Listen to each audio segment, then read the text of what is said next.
It's another public holiday, and Dnipro synagogue is packed. In the Orthodox Jewish tradition, fragments of scripture are worn in boxes on the head and arm to remind them to love God with their hearts and minds. Ukraine currently has the 5th largest Jewish community in Europe and the 10th largest in the world. They're building a huge new complex in our square mile. Its 7 towers will include a Holocaust museum, shops, restaurants, a banqueting hall, conference facilities and a 70-room hotel. So this is the new Jewish community centre you're building. It really is absolutely massive. It's a fulfillment of our dream. We actually feel it's a real miracle because it's a very ambitious project. It's the biggest Jewish center in the world, coming a reality in the city of Dnepropetrovsk. It's supposed to create a platform for the future revival of the Jewish life here in the city and also in the region and in Ukraine at large. The history of the Jewish community in Dnipro has been a turbulent one. 200 years ago, when the city was called Yekaterinoslav, Jews settled here because it was one of the few places in Russia they were allowed to live. The community thrived, and by the 1930s, nearly half the population of the city was Jewish. Then came the horrors of the Second World War. In 1941, over 11,000 Jews who hadn't fled were murdered by the Nazis. This project will commemorate their lives, and it's hoped finally lay to rest the anti-Semitism of Soviet times. You must be very proud that it's happening here. It's huge pride for all of us. As a kid in the Soviet school, I was dreaming of running away from the nightmare of my life. There was strong anti-Semitism. It was very, very hard. You couldn't hope to enter a prestigious university. So you grow up and you even develop, I speak from myself, an inferiority complex. And that's why now when I tell my children the stories, they don't understand me. They don't believe me because they enjoy full freedom. So they can't even imagine how life was like some 18, 20 years ago.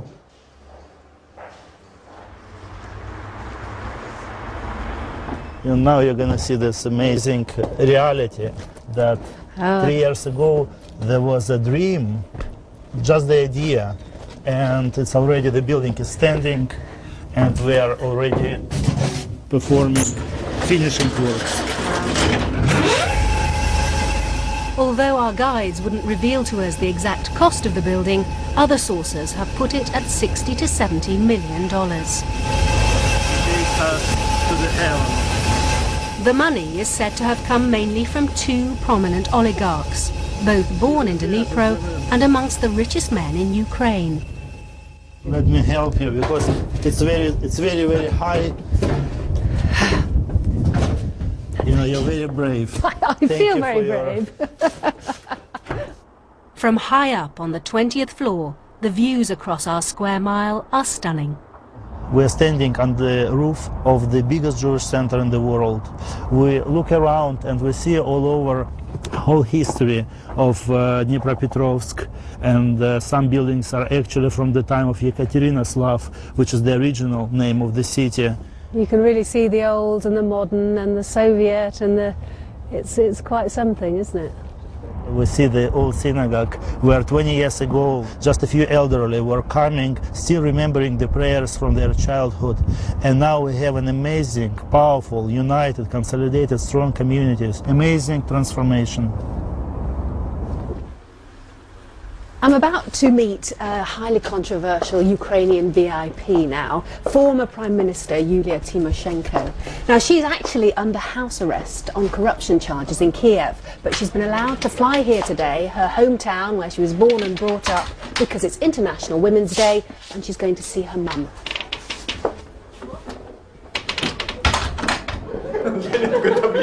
Like VIPs the world over, timekeeping isn't Ms. Tymoshenko's strong point, but at least the delay gives her anxious supporters time to practice their bouquet giving. If every woman in Ukraine deserves an armful of flowers on International Women's Day, then clearly an ex-prime minister merits the entire contents of a florist shop.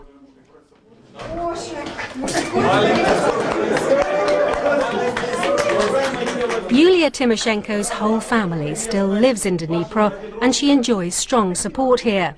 I was fascinated to see firsthand the charisma radiated by this tiny, immaculate, ultra-feminine political powerhouse in this traditionally macho society. It's reassuring to know that even former prime ministers can't escape being fussed over by their aunties when they come home. I was curious to know how she felt about her time in office. You had the opportunity to make a difference for your country at a very important stage. Looking back now, do you feel you made the most of that? Двічі, знаходячись на посту прем'єр-міністра, так склалися політичні обставини в Україні в реальній опозиції до об'єднання тіньової економіки, тіньових великих олігархічних структур з владою, з президентською владою. Я, як могла, протидіяла цьому. What about your future? How do you see that panning out? Я думаю, що такої перевірки ще жоден прем'єр-міністр не проходив.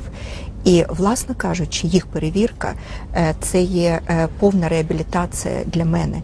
І це говорить про те, що у України все ж таки є майбутнє без корупції, без тіньової економіки і без злочинів політиків. Deep under our square mile is the Dnipro Metro, which has the unhappy distinction of being the shortest metro in the world, and not by design. It's become a symbol here of broken political promises in an area which spawned the careers of ex-presidents Brezhnev, Kuchma and Prime Minister Tymoshenko. I'm off to meet a local journalist to find out a bit more.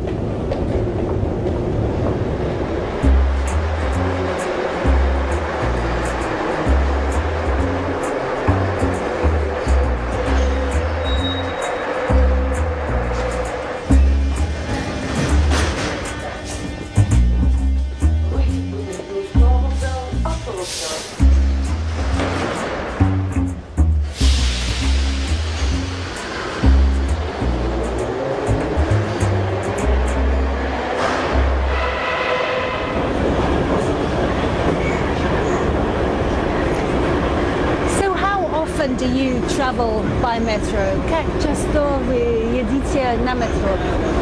За 15 лет со дня открытия пользовалась метро 3 раза. Почему? Потому что оно ведет от рабочего района в центр, на вокзал, и без надобности мне посещать этот рабочий район. И почему метро самое короткое здесь? Нам все обещают перед каждыми выборами открыть новую линию. Вот последнее обещание в 2015 году обещает открыть линию до исторического музея. А у нас как раз на этот год назначены очередные президентские выборы.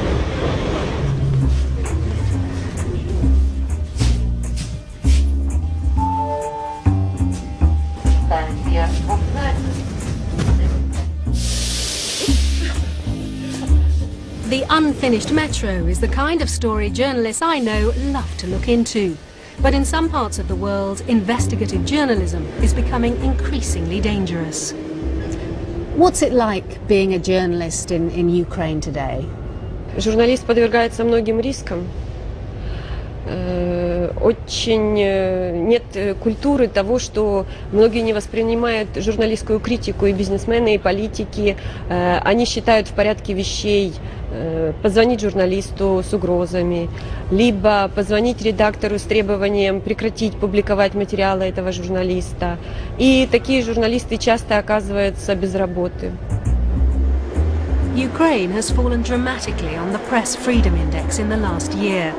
Many media companies here are controlled by oligarchs, and the freedom of the press is causing increasing concern.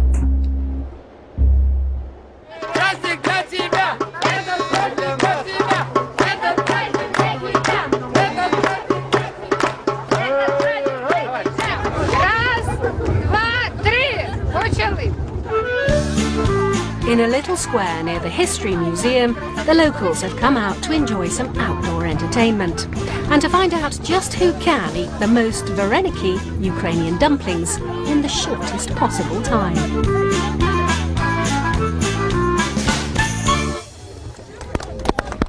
So I'm here at the Most-Dnepr festival, which is the kind of pancake week here. It's before the fast starts tomorrow. It used to be a religious festival, but it was banned in Soviet times, but now it's back again. I'm here with Tim, who's an expert on Ukrainian culture, and he's going to tell me everything about it. So what's going on here, Tim? Це прадавнє язичницьке українське свято, свято Масляної, проводи зими. Сьогодні останній день Масляного тижня, коли ми прощаємось з зимою і переходимо в новий рік, в рік тепла, весни. З чим вас вітаємо? З Новим роком! Happy New Year! It's been a really interesting trip for me. A peek into Dnipro's Soviet past at Yuzmash, and then a glimpse of the city's future at the Jewish Centre.